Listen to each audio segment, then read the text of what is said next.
Uidung tabin cita kilhanachun nahon itinagelo kahepon hitia iga kilay komo he keho ading injong kitil ko nalin tahi sulet hanu momo hitabong tinglang gabi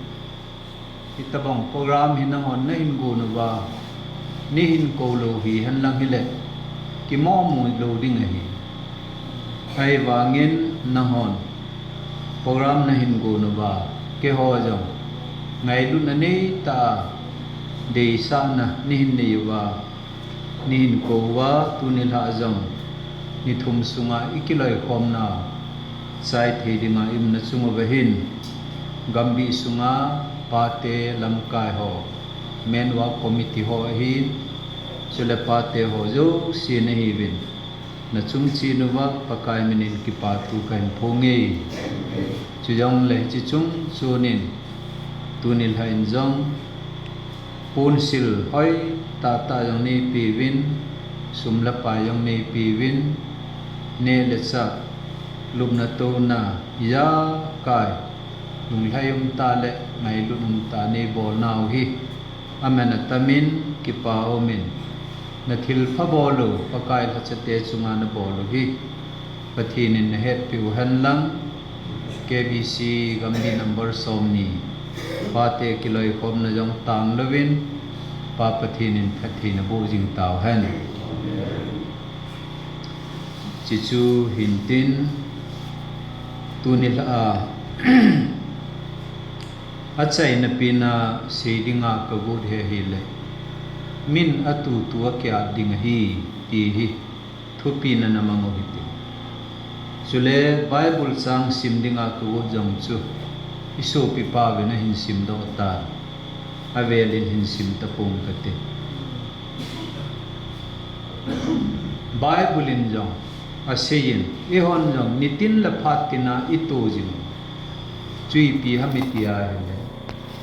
kol bu itua hele kol bu ga kikilo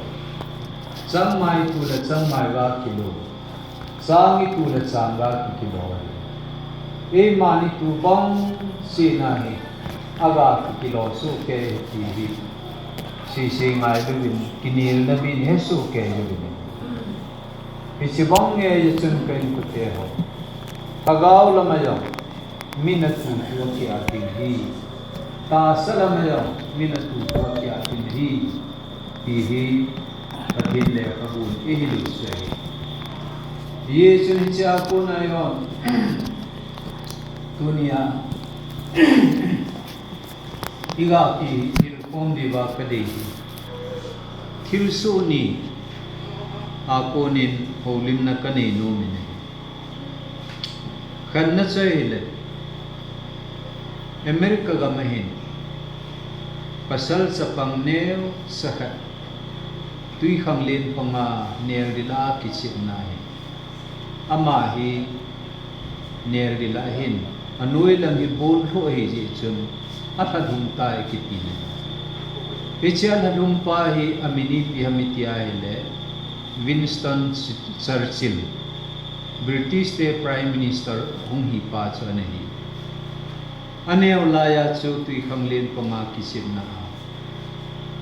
bon ho la na thuma pichel ha hum phanin ama pen piding koi macham tapu kiti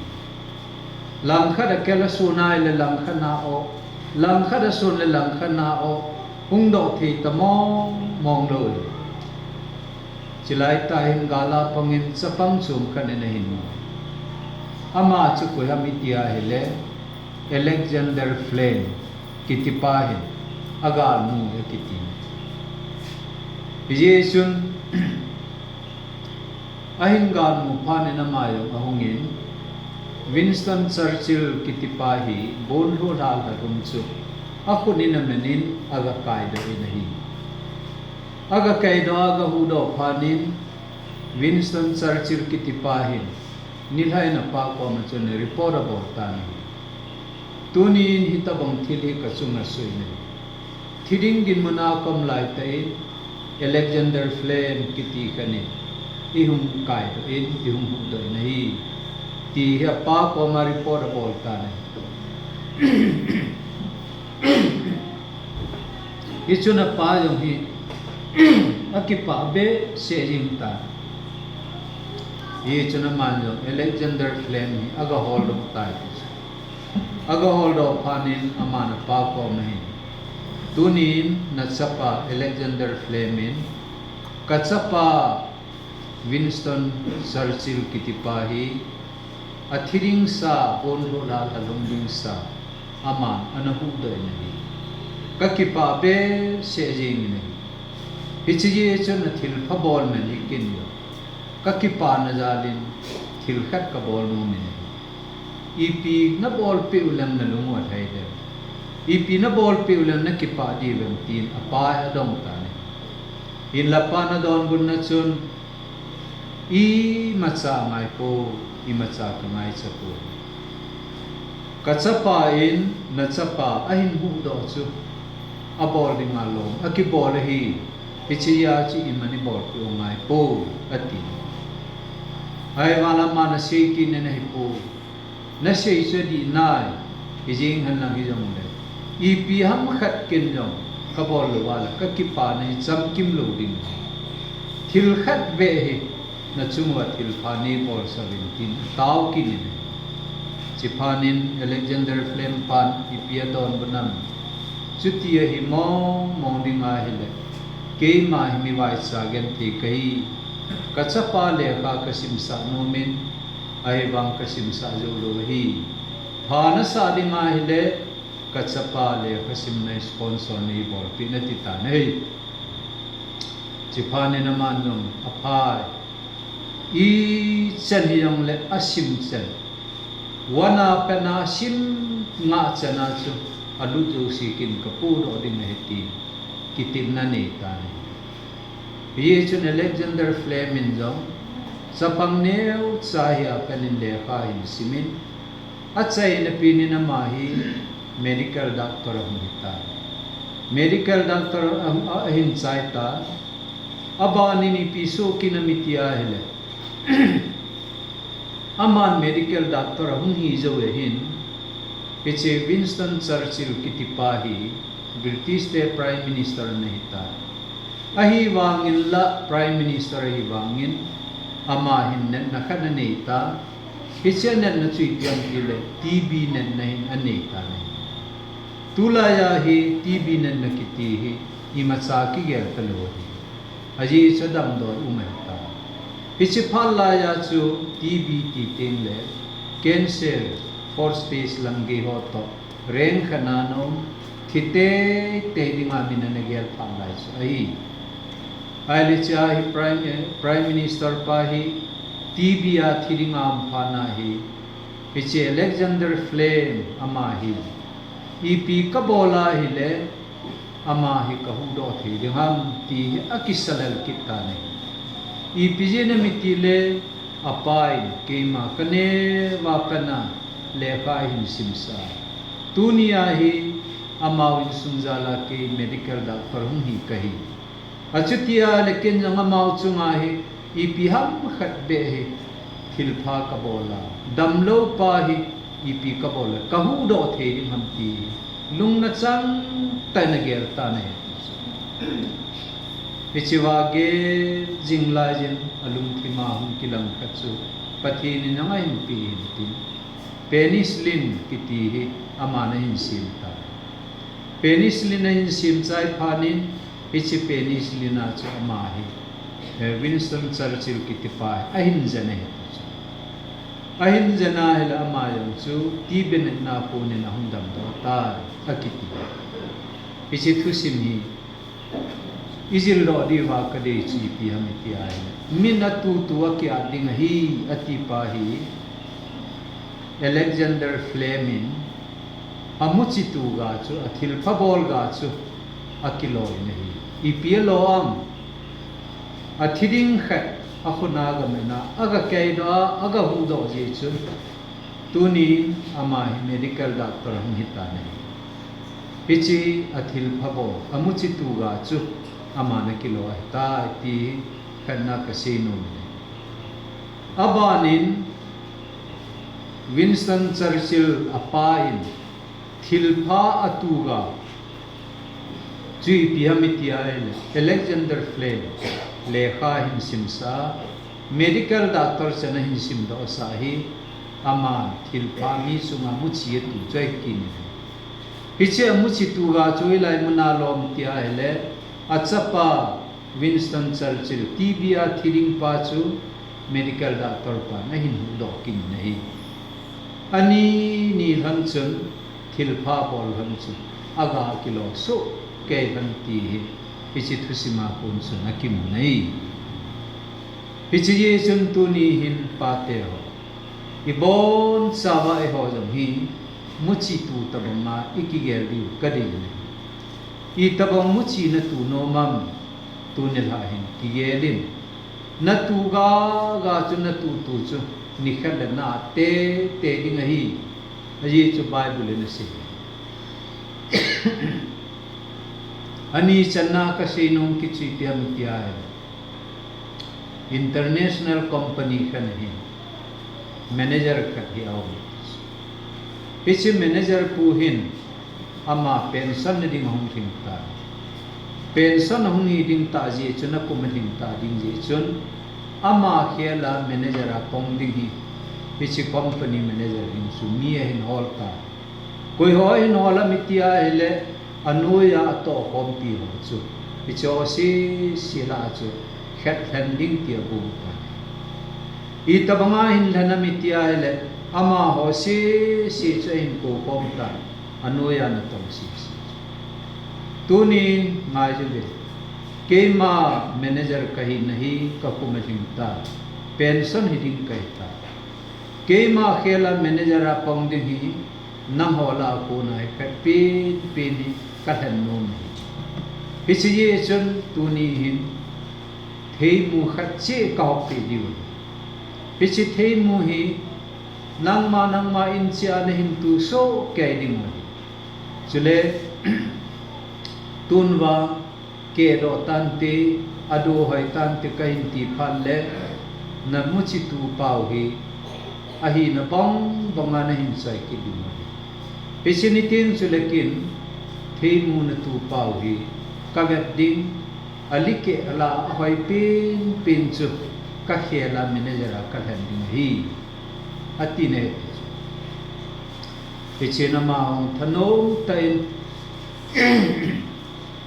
thei mu kha chi cho ki chai ta vin ai no wa ki tu so ke ta vin abang loin bong e sum the na sum vin hal pi the na pi vin wur sum the na sum vin ahoi pi na om do the na ding chun pen ala so ke ye vin ai le atu pau hi ake phan hung thing ta ai wala khat sa ke ta pu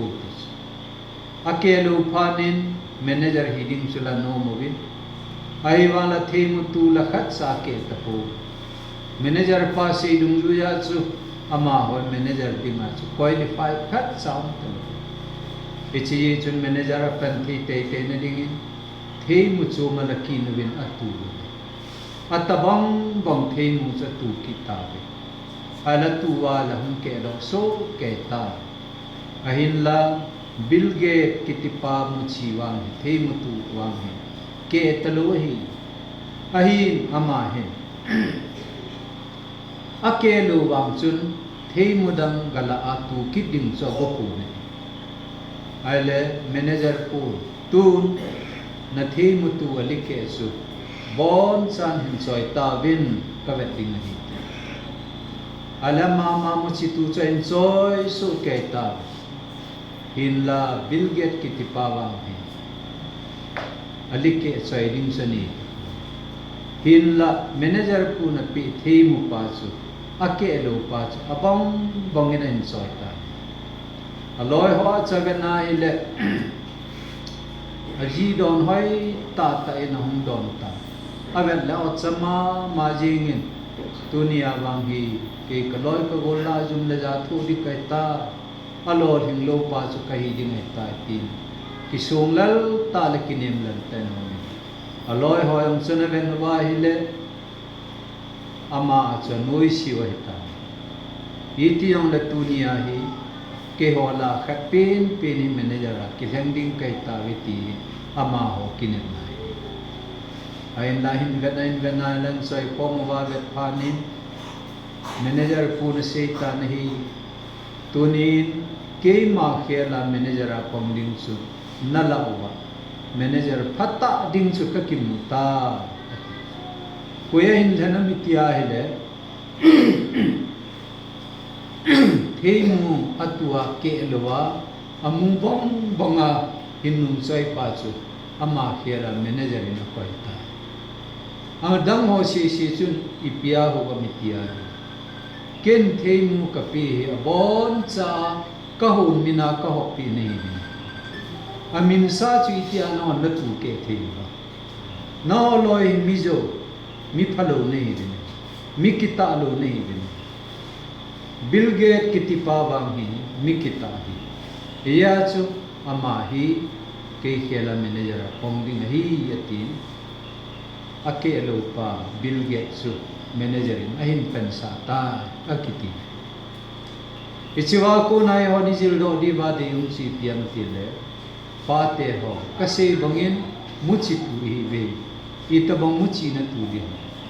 tu ding tam pium jong le tu ni ha itu ding ba muchi kada ha pi no mo hi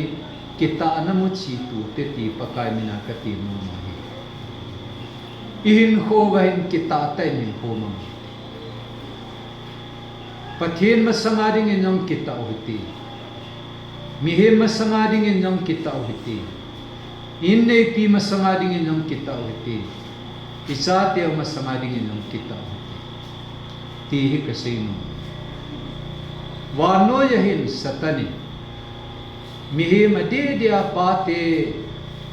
su chat vai na ding le heb tha na ding a amen sa len chi thil thu mo me khadna chu ipia mitia hele sumahi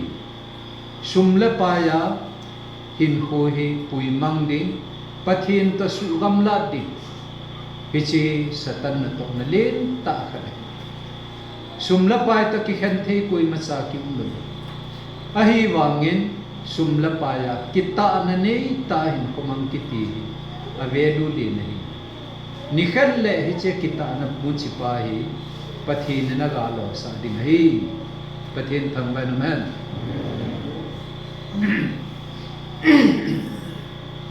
sumla paya thep na kiti kitu so ke chule sumla paya thep na kiti neu lo bai lo hi sumla pai chunga kita kiti koi povina zo lo hi ken ko hichi chun ke ma hin ko yam hin sumla pai kiti hi serious ta kala sumla pai hi jani langa kil bangwa hi amu na jong pathin thu ta kito hi kamen cha na jong pathin thu ta kito amen cha di adi lowa ahoy lowa sumla pai mo men cha kiti bol di hichi kain ko kain si pi hitia kain si pi lajin zakalla zakat ka kita ewang katingam pui ke yong hasan ka ai wang la zakalla 99% wang hi sumla pai suma kita nahin ko kain theb na jong kham khamin om tho Christian war kar ki bangin sumla paya theb na tha na the yong mun pha be ka hin tu pichola chun khat ga si mono ya pasara kumni ka gom sum chun civil supply ya ezena pang nu pani om pichite ni hin ko lani mai sam si mu te tinin ko ke am kai nei pi ka ke puyin ka chi hana hele dangka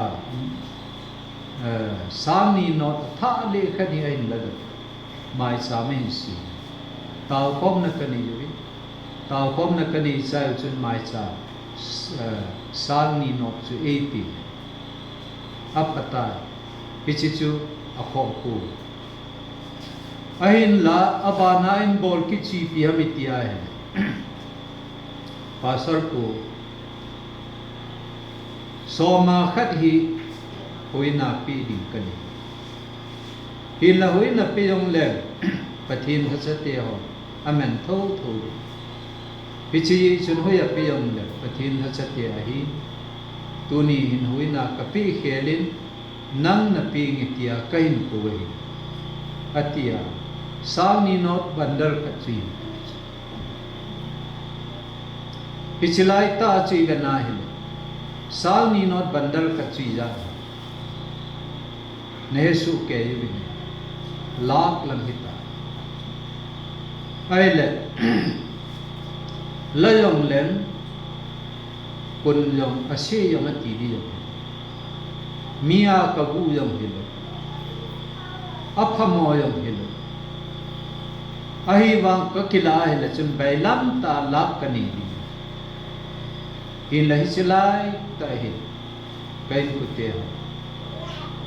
pichi satana ko na ke dinga thep na hi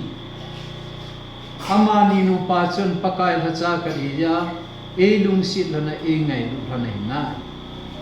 ai wa hi chu ke dinga thep na ipia thep na he kati ha malaki bung thum sung hi bena hile soma kha chu ke ya kai na hin pi vinati kai na hin polu nu vinati hoi lai ha mama in chu hoina ipi pau pathini na polu ye chun ke nama ko ma kasi nahi ne lung se na ne ger ho kahe ka ki pa the jing ahi wangin echi sumla pa hi ke ni pi ding ai po hoina na pi ding ke ni pi ai le bible pathin thui ta ki to ta lo ding hi ka ti in ama chu phathesan ka hir chinin hoina ka pe sa ka seinom chi pi hamitia le su ki te ho hichi bandar khachu ka kila ahile ke ya dinga chu sumnei pa kahi di koi man jong ka chunga action ala na di yong lo aboi na di yong lo ai wanga pathin thu ta ki tu lo hichu sumdei mena ka kila pathin thu ta ki tu lo ka la kani pa chu pathin thu ta ki tu lo wa hile sumla pa ya kita lo pa chu kahi di hitia chu kita ta sumla pai hi kahin men alam lwa sumla pai mo alam lwa sumla pai men kitipa hi kabol ye sun tu ni hin pathinin thathe bo ikatino ipijena pension kachi nungin jong pathinin ke dingin lam pi sim pi ka howa pasorin e pensa kinawin tuni chen ge ya hi sum tam lo wa lo ka san ngai sum la pa ya ka samin pathine koi po pathin ka tham vai nai sum la pa la ma yong kita e kain ku te satan ina man cha thupi pinta chu sum la pa ama wa sum la pa ya na kita hele pathin in gil kila na thalo dingai ti pathin mina hang san ta ka si chichu khanna kasino kita na muchi kitu ani sanakina numeya kita ding numei kiti he satanin amen sala anasaloi ta hikide numeya hum kita do kiti he pasal mentame zading alom ta kuyo sino me na kita even reverend doctor in hol numeya ki pel tamine eho india sumaga sedingin theodor william kitipahi international speaker pathin mi mane a bible het gildan nam kidam ai wangin so pite ho ginsa lohelin numein abong busi minatunta hisi numenu yong he Punjab National Bank bank PU mi mel hoi ta music team ta la sa team ta alim kamuai khatwea hin puina Theodore William si gana hele alu hiba pe na hi tola anunglang se na tol ha te si ahi jeng wa nga igela hele nunga mel hoi chubong tai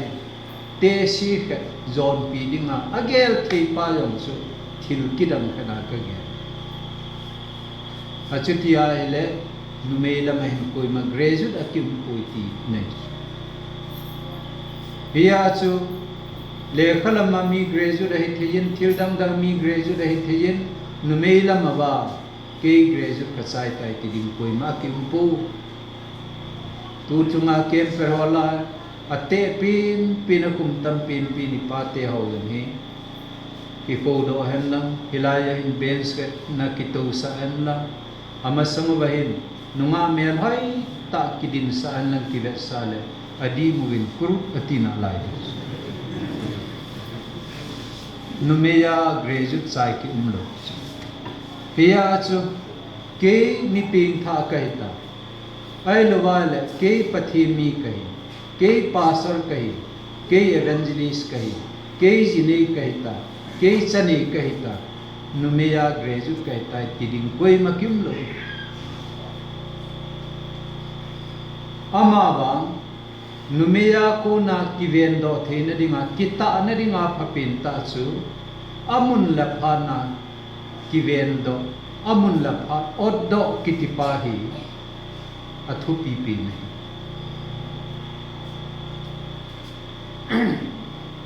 pin tha jong la chu nunga ka tarum khan na ki gi kom sa an lang lu na chum chum na ki gi kom sa na pin tha lam ne het lo di we know we kisan hom na ba di biya chu nu me la ma ki li sa na di mo ki bol the sa na di mo hi chun ke hi nu me la ma yo ching thei ta ka hin ko kam ahin thep na wa om loi numeya ko na yong thep na tam pi ka hin tu ka tu loi ahi wangin thep na tha na thei mun pa hi ka per loi ko do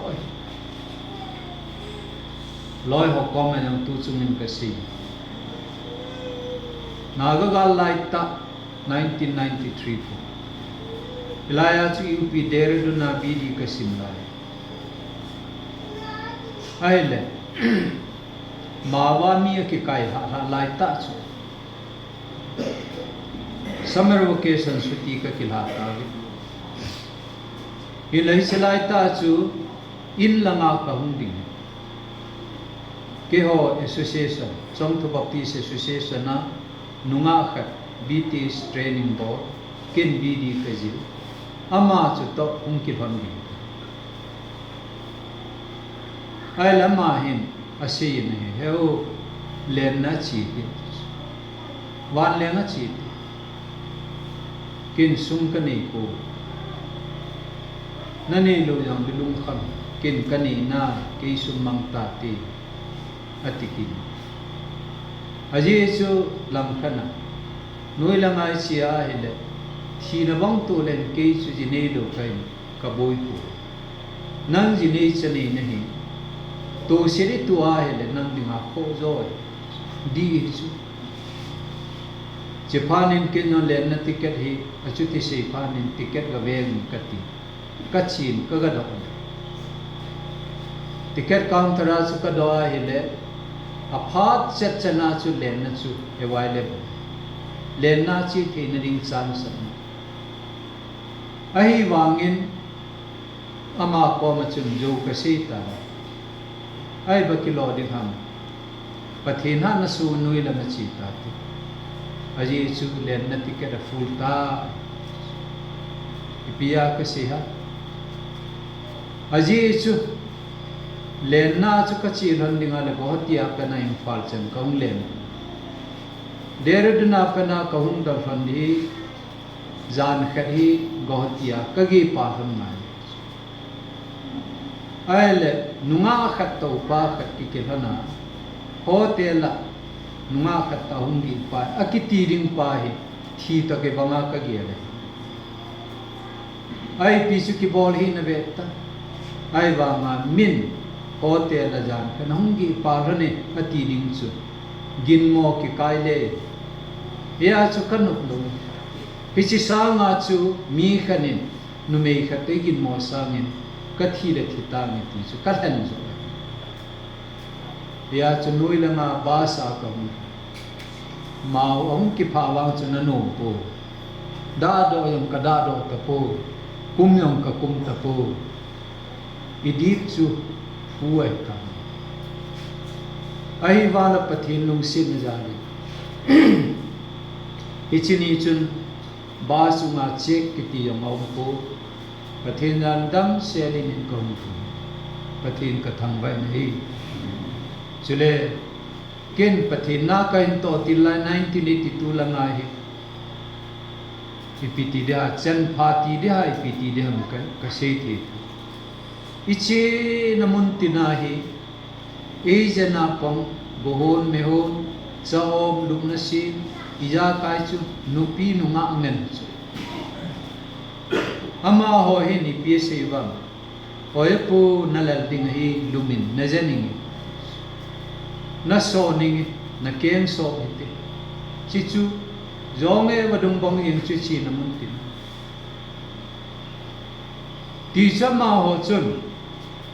ipiam khat lung thim phalo ge jewa chi cho bol bu nu chi hilo pi chu pathin ha cha khat ki ja chu I ma cha ki hi yom le pakai janna abol bu no hi ai wa hi chilai ta yom chu nu me ki ti nu pi hi la nu nga yom le khat sa yom ka ki chut sa lo khat sa yom ka ki jan sa ka ministry hi tu kum kuma hi pathina kain to kali kum som ni la kum khat running ai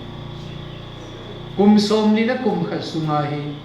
nunga hi la nu pi hi yom ka ji tai lo nu me da ka ki jan sa I pi je na ki jan ka ngai sa lo ai poi ki jan ka ngai sa ki sat ka ngai sa ai wa nga ka ki bo ka ki jan sa lo ka ki sat sa lo chi pi je a mi ti ai le ajo le min si no mu kham te ti ka ki sa pi chi ye chun koi ma sa ki jan sa ki ha siel mo na ding mun khana ba nu nga khani hunami nei jen hunami ti le no po kanok lu sa sa nei jen ichui la ya mi ti le tui la lam pong san po tui la pena pung ma ba sa ki kum ke nga lam ti ki to zo pung git la ma in ga ki kum kilal ma ma tho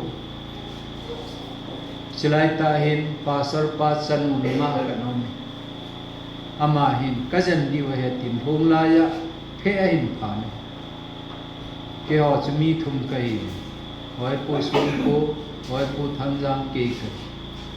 ata pin pa su achi aga ki jan sai a chai ta aba ni hoi po tham jang achi a ki jan san a chai ta a thum na chu ke ta ke taran hin ta chu nang hunge na ti phanin ke kanom ta pu ke ka phana ke ka chol pu jan ka ngai pu kati aki phalam ni hi sai ama hin ka ba ni ni hum mani ni hum kai ta ne ba nai menai kai liu pha chun na loi loi din chunom ka sa ta pu ye chun ke yom ka chi ta i jan namun ma chu ka ve na hi home lai open place ilanga nu la pato langkana kaloi te ni to kimuso ke chilai wang hi mati nan te kata pichiwa chu kanu mama chu kanaki jan pichite lu chu nunga mu pi kiti khat veyom ki jan sa pa ya chu pathin thu se nunga nu me ki jan sa jing ho hi ke kamu nim jing ve jom ka ve nom pu I pi je na min sit na the pathin lo pi na chu isumin poi the pia chu amun per lo kiti ha lo phapi pi hi ka sing evangelist kan ni ti na sei nei mun khana crusade bola ka china nga kanin counseling ka ngai sai ti ai le counseling body ka ti phani ke mi hu sam na la disturb kahi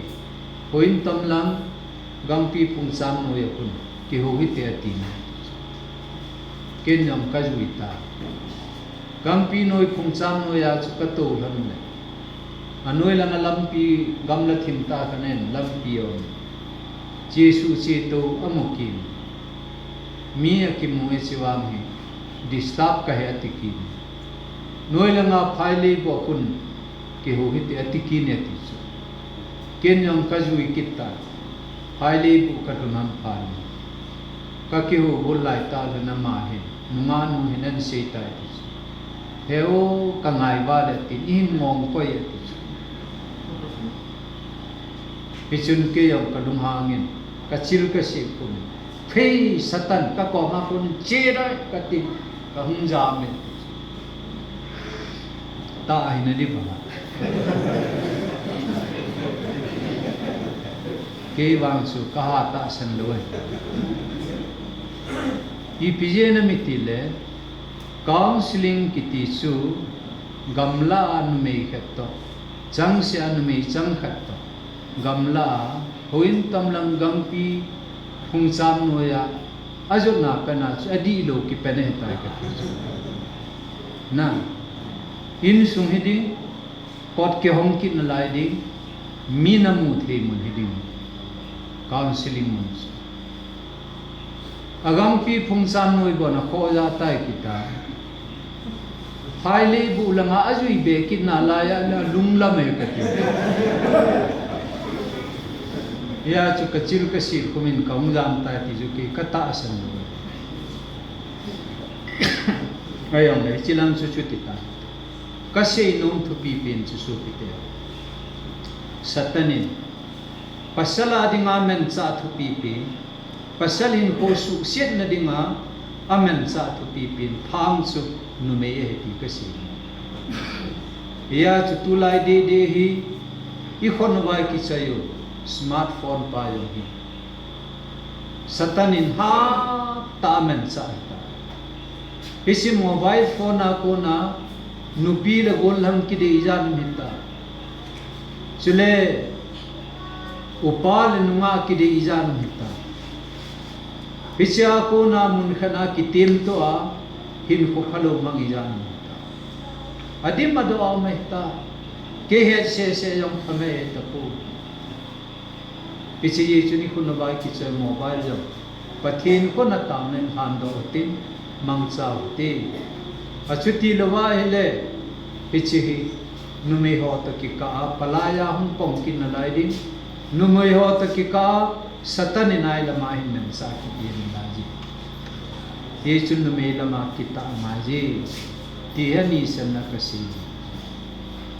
chule thom mele chaina ka si nom chu zu la kham na thi hichi hi satanin pasal tam ta damna dinga apui lunna mencha mechang tham to zu la kham na thi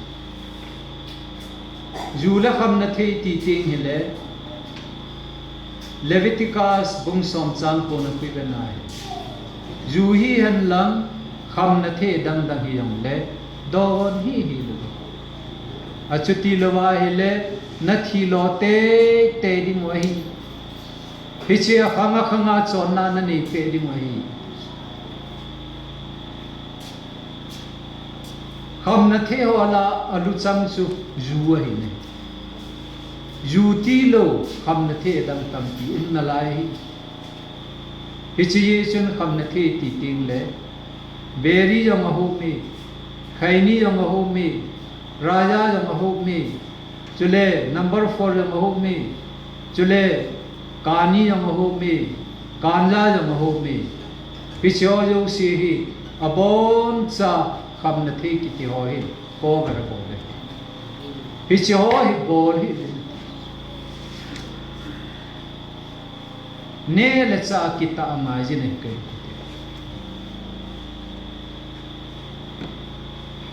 ren so le lin mon khanain nu pi khane oi pu su lal nangin beri che loading na ha se ko le bible hi ka na le ke wa beri che min ti ka sim do he ati ne ken yam ka don gut kin ke yam bible hin ka simai le beri an che min ti ka sim do he ka ti tu la hi han lang bible hi tu la ya ki ji ding hin na beri kani kanja khaini picho yu si yong hi zau din ahin la ju hi han lang kham na the dang dang ti le kham na the dang hola cho so bo na zau su ke ti nai ahoi hoi na ngi na si ding hin kham na the ki ti yu si bible le khal tai ta ko bol hella pathin thu sia ka chi beri khaini kham na the o thu ka si kam ki khan do le het diken pa ni ti na si oi pu beri jamo mo su na sei me simo mo na a phet chum na wang hi na het lo chum na ipiham diken pu phet chum ni sei pi tamo ipiham amanya ofat jungan li number 1 thinglang mi ki thinglang gama thosi wai sila na pito pichilai thosi wai sila hi beri khuleng lungai tha hi le thosi wai sila la hi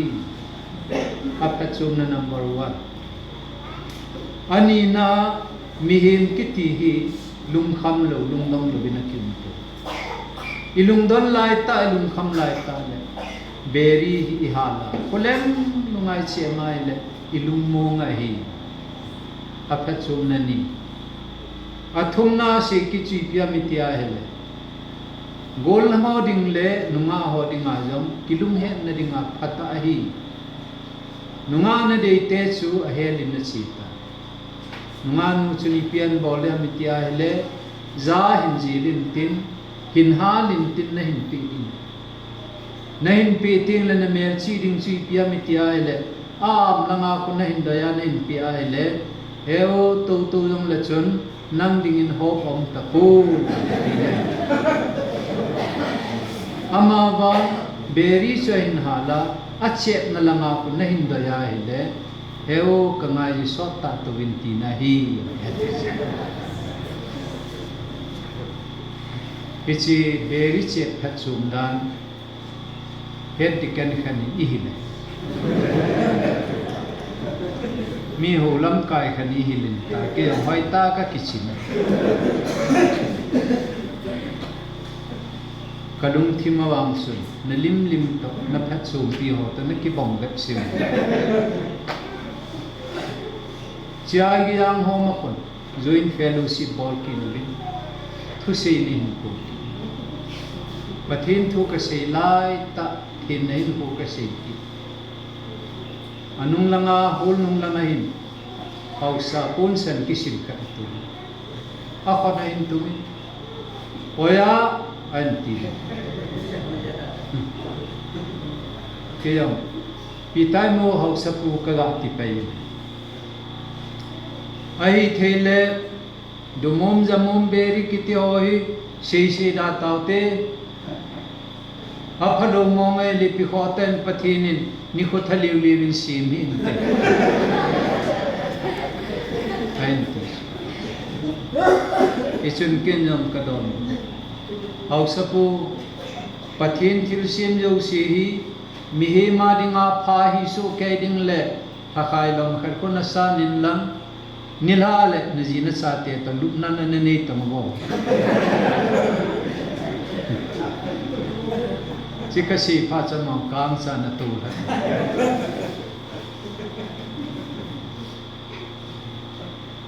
Ia sumi him khat pasal kat kiti hi su kitia